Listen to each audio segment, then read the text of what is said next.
नमस्कार दोस्तों, आत्मबोध में आपका स्वागत है। श्रीमद् भागवत गीता का 9वां अध्याय चल रहा है। वे मूढ़ लोग किस तरह से होते हैं भगवान?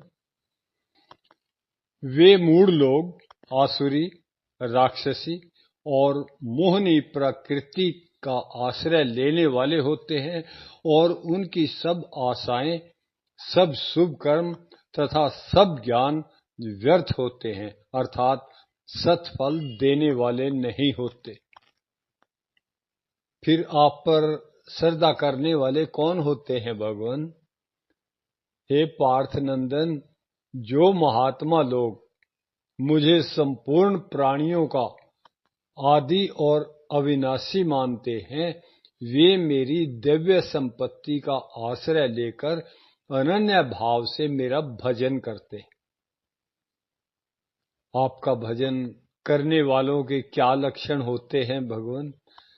निरंतर मेरे में लगे हुए वो दृढ़ व्रती मनुष्य भक्ति पूर्वक मेरे नाम का कीर्तन करते हैं, मेरी प्राप्ति के लिए यत्न करते हैं और मेरे को नमस्कार करते हुए मेरी उपासना करते हैं। आपकी उपासना करने वालों का और भी कोई प्रकार है भगवान? हाँ है।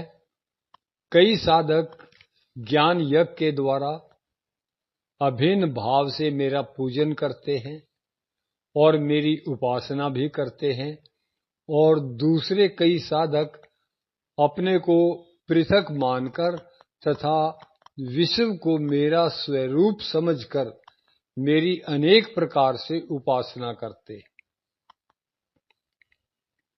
विश्व की उपासना आपकी उपासना कैसे हुई भगवान? मैं ही यज्ञ, स्वधा, औषध, मंत्र, घृत, अग्नि और हवन रूप क्रिया हूँ। मैं ही जानने योग्य विधि, पवित्रता, ओंकार, ऋग्वेद, सामवेद और यजुर्वेद हूँ। इस संपूर्ण जगत का पिता, माता, पितामह, गति, भर्ता, प्रभु, साक्षी, विनाश, आश्रय, उत्पत्ति, प्रलय, स्थान, निधान और अविनाशी बीज भी मैं ही हूँ। हे अर्जुन, मैं ही सूर्य तप से तपता हूँ, जल को ग्रहण करता हूँ और फिर उस जल को वर्षा रूप से बरसा देता हूँ। मैं ही अमृत और मृत्यु हूँ, और तो क्या कहूँ, सत और असत यानी जड़ चेतन भी मैं ही हूँ। जब विषव रूप से सब कुछ आप ही है, तो फिर आपको छोड़कर मनुष्य देवताओं की उपासना क्यों करते हैं? सुख भोग की इच्छा वाले मनुष्य तीनों वेदों में कहे हुए यज्ञ आदि शुभ कर्मों के अनुष्ठान द्वारा इंद्र का पूजन करते हुए स्वर्ग की याचना करते हैं।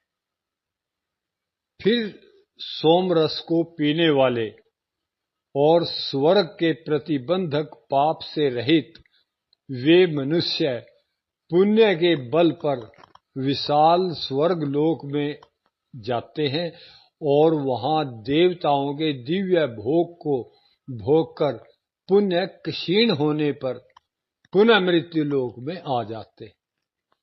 इस तरह तीनों वेदों में कहे हुए सकाम अनुष्ठानों का आश्रय लेने वाले और भोगों की कामना करने वाले मनुष्य बार बार जन्मते और मरते रहते। यह दशा तो सकाम अनुष्ठानों का आश्रय लेने वालों की होती है, पर कोई आपका आश्रय ले तो?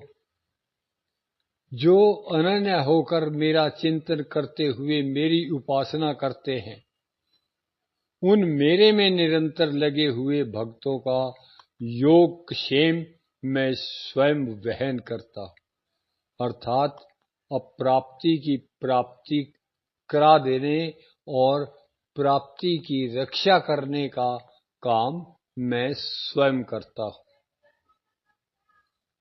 परंतु आपकी उपासना न करके कोई श्रद्धापूर्वक अन्य देवताओं की उपासना करे तो, हे कुंती नंदन, जो मनुष्य श्रद्धापूर्वक अन्य देवताओं का पूजन करते हैं वे भी वास्तव में मेरा ही पूजन करते हैं, पर उनके द्वारा किया हुआ वह पूजन विधि पूर्वक नहीं होता।